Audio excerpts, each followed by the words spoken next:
Lekker, so welcome to the SA lawn. Ladies and gentlemen, you won't believe it. It is renovation time. You know, you saw.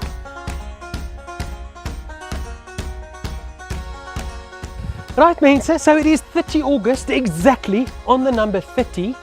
And the other day, I was mowing about 2-3 days ago, and I decided, you know what, while I'm at it, let me drop the height a little bit and see what's underneath this kikuyu grass green leaf blades of mine, and it is quite thick. So in this scalping video, as you might have seen from the title, you know, ruining the surprise if you were not to know what I'm going to do in this video, it is going to be savage.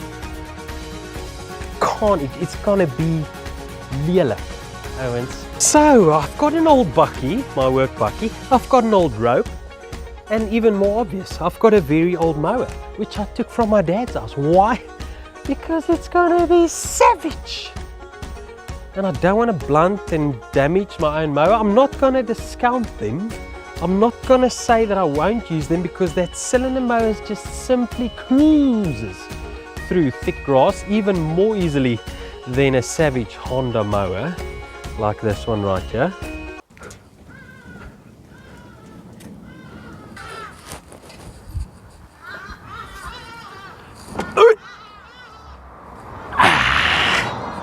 I say. And what a great mower this is for renovation. The lucky thing about this is it has no catcher, so it just shoots out the grass from this side discharge right there. So this thing doesn't clog up all the time, and you don't suckle with it all the time. Struggle for those English people. The one downside to the side discharge is it leaves the grass on where the grass were. So you have to pick it up afterwards. So I will be needing this to blow the grass into a corner or something, and then pick them up more easily. Right guys, and I think we're ready for a renovation for the 22-23 growing season, and I'm super excited. So if you have not watched my videos in the past and you want to make your lawn look good, and you've got by accident kikuyu or Bermuda or kwiek, whatever as we call it here in South Africa, then the steps are fairly similar. First things first, we take our lawnmower, we hack this thing absolutely down to soil level. That's how I like to do it, because this thing gets thick and thatchy. After that, maybe think of doing, especially if you've got compacted soil, firm soil, doing a spike rolling application or a core aeration, you know, poking holes into the ground. Then after that, applying a nice top dress medium to feed or to level your lawn, or do both at the same time. But first, let's hack it back. Righto. Okay, so first things first, let's just admit that this renovation is going to cost me an arm and a leg. And why is that? Because we're going to need about 20 to 40,000 passes to hack this overgrown, thick, thatchy, stalky kikuyu back to soil level. Secondly, this rotary mower is not the lightest thing on fuel. Oh, it is, it's fairly full. On fuel that you've ever seen in your life. And thirdly, fuel is, whoa, no, it's, okay, that'll die off. That'll certainly die off right there. Fuel is probably one of the most expensive things known to man. All right, so let me just try and limit the damage, what I've just done here. Can't even find the, oh, here we go. So this part of grass is probably going to die off. Not that there's going to be much left after I'm done with it.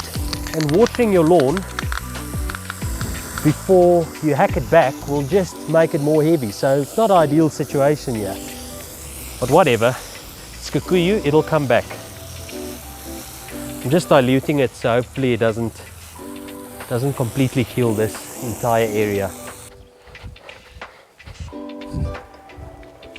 Okay, so just a word of advice. I've done this a few times, and to be 100% honest with you, probably the biggest mistake I always make is to try and do this as fast and as effortless as possible In other words, I'm dropping this mower down way too fast. I've learned from my mistakes. Take some pressure off your machine, make it a little bit easier on this thing that's already taking a huge beating, and take it down one notch at a time. Do more passes, less stress for the machine. More passes equals less stress for your machine.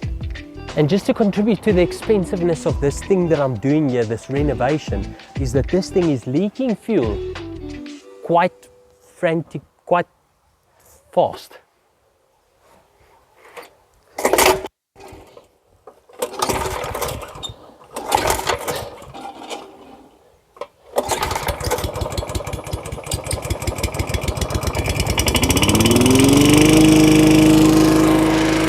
And here she goes!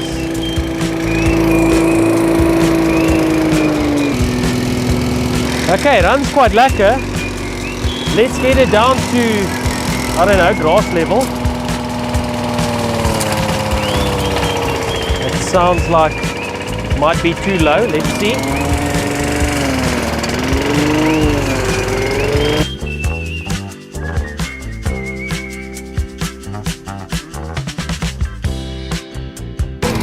Seems to me that I might be using my own equipment sooner rather than later, because this thing no longer wants to run by itself. You have to hold the choke thingy open. Not sure what the problem with the carb is, but once I let it go, it starts to do this type of thing, you know.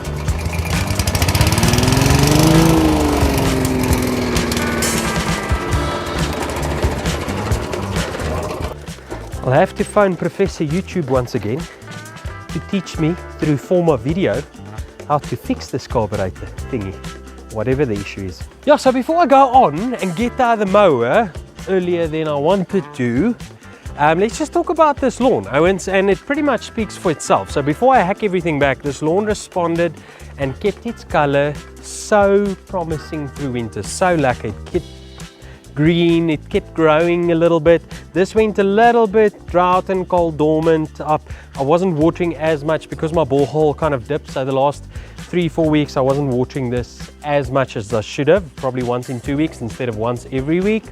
But guys, awesome lawn through winter, and that's due to the temperatures. Honestly, I did a test patch here which stayed green, but the temperature was, I think, the main thing. We only saw 0 or maybe even just a little bit below 0 for one night, about two and a half months back. Other than that, I don't recall anything close to 0, hardly any frosts, like honestly, just ticking along. Yeah guys, so I've got the beast out and this should make light work of this. So I want to try and do at least 1 or 2 like big passes today, or one where I take off some serious length, and this machine should make light work of it. The cylinder blade just makes lighter work of compared to a rotary mower, and then quite a strong engine on this sucker as well, the Honda 196. And then I'm going to add the ice box / grass box, whatever you want to call it or what you use it for, because I'm going to remove the grass in any case. It's simply going to be too much to just leave there. Need to refuel this one as well. Let me try and not make a complete mess of this as well. Whee!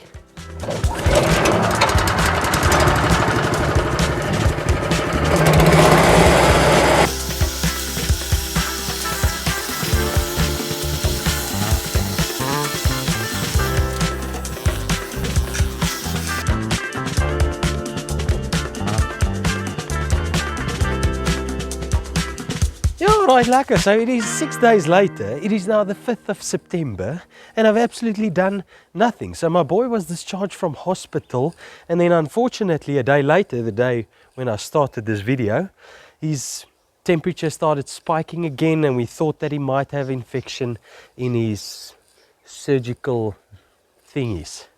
But it wasn't. He just picked up a plain flu. But nevertheless, we went back to the hospital for another 3 days and he gave me his flu. So there's a lot of sniffing and coughing going on here. But let's continue So I'm going to do this as I find time. I'm going to do 1 or 2 passes every half an hour or hour that I get chance. Whether I film it, whether I don't film it, we're going to do it.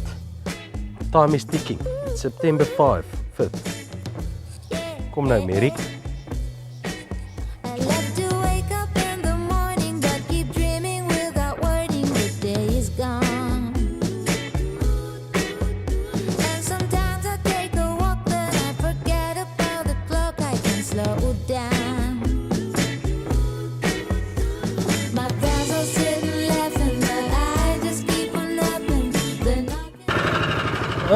So after the first pass, already some scalping. And let me tell you, it's these areas that is very stalky. So I'm not even cutting very short at the moment, probably around 15 mil or so. And this thing is already grabbing some of the areas. In general, pretty good. Looks pretty nice, but some scalped areas definitely.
Pass number 3 is done and we are slowly but surely moving towards the desired result. Just look at that. Not a lot of green left, Owens.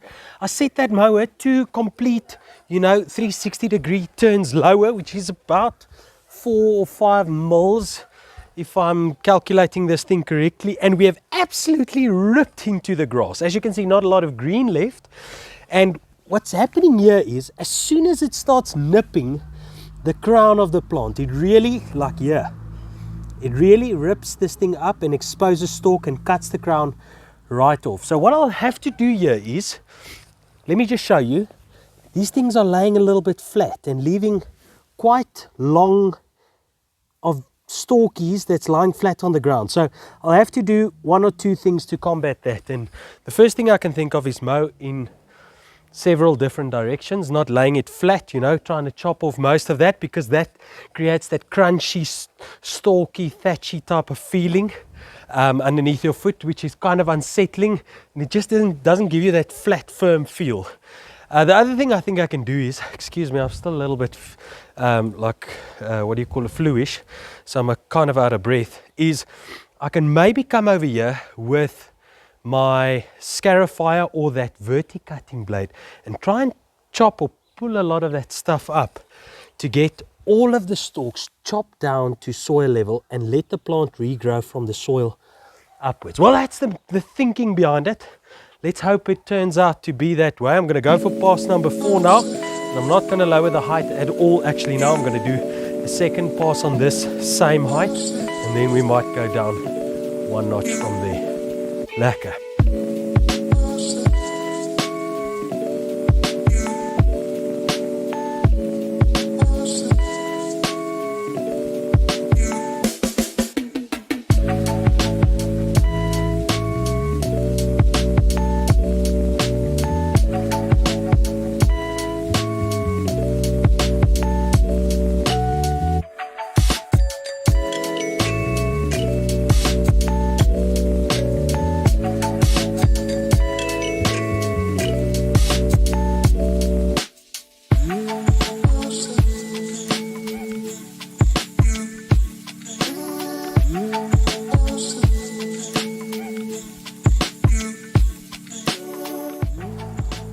Right, so now I'm going to scalp the edges.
You know, Owens, I tell you, this brush cutter almost scalps easier than the lawnmower. Look at that. Yeah, Owens, so I'm very happy with how things are looking right here. I've taken out my scarifier / verticutter right here. Yeah, that's the verticutting blades, the scarifier tiny wire thingies. And the only reason why I've taken out this, like I say, I'm pretty satisfied with how things are looking right here. Not a lot of green left, and basically everywhere the soil is exposed. Small areas like this where there's still some grass. I want to try and use that verticutter to try and rip up the last of this green stuff that's remaining, and also break up the runners, like here. Runners, rhizomes and stolons, Owens. So if you don't know what rhizomes and stolons is, that is the method through which grass spreads. So prime example, this kikuyu right here. So rhizomes are roots underneath the ground, stolons are shoots on top of the ground. Rhizomes, roots underneath the soil, stolons, shoots on top of the ground. That's how I remember, and I still get confused. So kikuyu right here spreads predominantly through the shoots right here. As you can see, these runners on top of the ground. Whereas a prime example of a rhizome is Kentucky bluegrass, spreads underneath the ground. You never see a runner on top of the ground, spreads underneath the ground. So I'm going to try and break this up with this verticutter of mine. What the success will be, I'm not 100% sure, because this thing sounds like a vacuum cleaner and probably has a vacuum cleaner motor in there. So I'm going to try and break them up. I don't know if this kikuyu is going to be too strong for it. Never done this. It's a first for me as well. But let's see what the results turns out to be. So I'm not 100% sure at which height I'm going to go. This is plus 10, plus 5, 0, minus 5, minus 10. It's probably going to be around, let me put this down, probably around soil level, or maybe minus 5. There we go, to minus 5, easy, boom. And then we'll see. Can't tell you that's definitely the height I'm going at, but I'm going to go at minus 5. I don't know if it's minus 5 millimeters, whatever, just going to go for it. Dead set, a vacuum cleaner. That's a vacuum cleaner.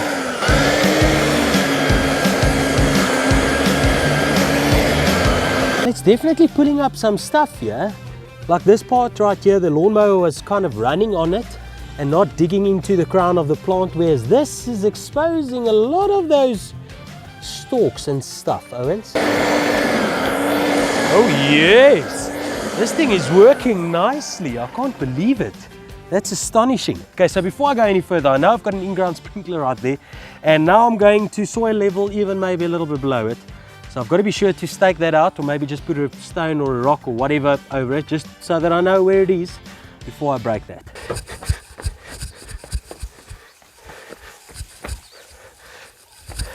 Okay, so I don't want to wet the lawn too much. I know where it is. Now I've got to put the sprinklers off again.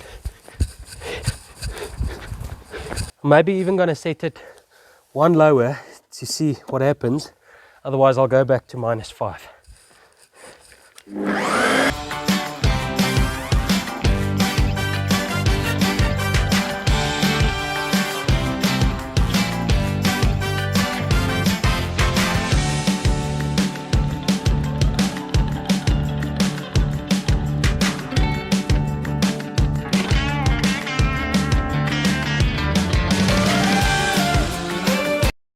Yeah, so it stopped. I probably broke it. Who knows? Let me see. Yeah, so it didn't break. It just tripped the plug for some reason. It's probably going to break now.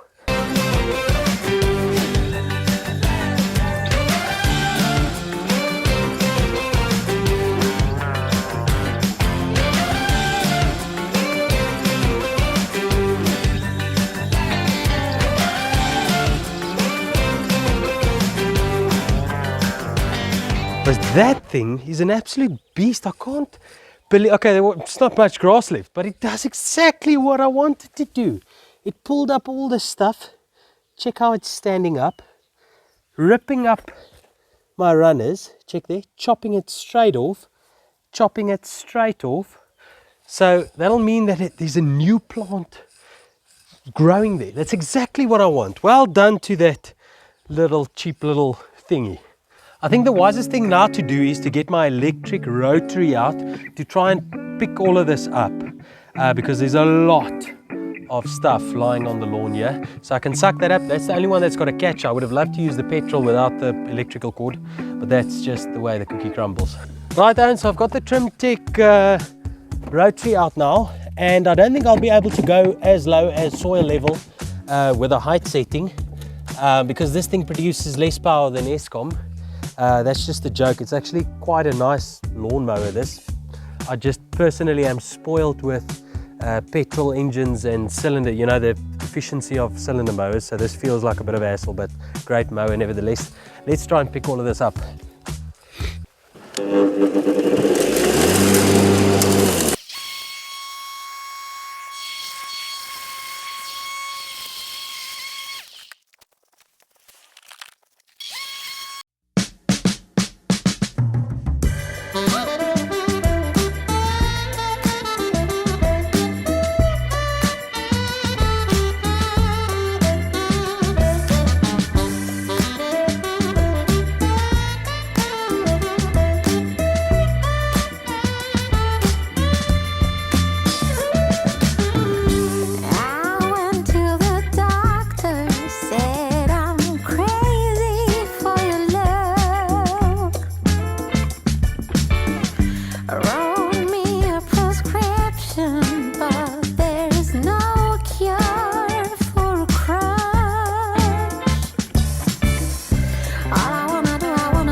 Owens, look at all this grass.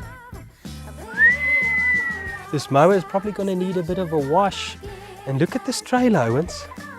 Full, probably about 2 cubes of grass there. I don't know how much this trailer takes, and probably about maybe 1.5 cubes.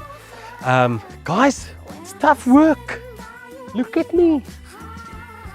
But in any case, guys, one pointer that I can give you is protect your machines. It's more important to take your time and protect your machines rather than going hasty and ripping off the basket, and more importantly, protect yourself. It's so easy to make a mistake, especially once you're doing your 7th or 8th pass here. You're trying to do it as fast as possible.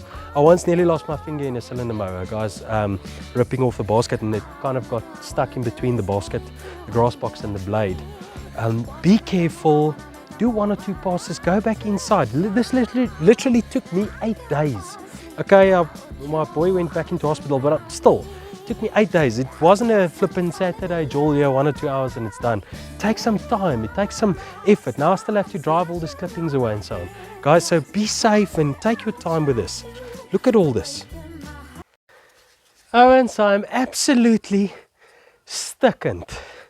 So that wraps up this video, and that wraps up the scalp of my lawn renovation 2022-2023 season. And as you can see right here, not a lot of grass left at all. There's hardly any green patches.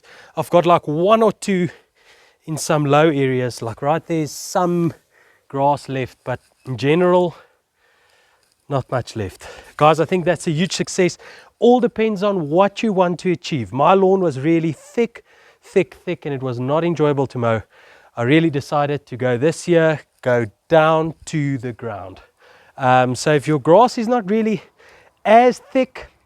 Maybe your soil is a little bit compact. Maybe think of just giving it a light scalp and maybe rather focus on really spike rolling or aerating your lawn instead of going through all the effort of getting all the leaf blades off that there isn't much of. But in my scenario, a lot of thick stalks and runners and left this lawn feeling spongy and not enjoyable at all. So that's going to wrap it up, guys. I'm absolutely finished. There's dust absolutely everywhere on me. I need to probably spend an hour or so to wash my equipment, probably dinged my professional as blade a little bit. I heard a few dings against the stones. Once you get to the soil level right here, you definitely start encountering some stones, you know, so that's not great. But I think a win. I really did as much as I probably could. Now I've got to decide whether I want to spike roll or aerate and then top dress, guys, and then the renovation is done. But I'll see you in the next video. Thank you so much for watching. I hope you enjoyed this video, and I will see you in the next one. Cheers for now. Bye bye.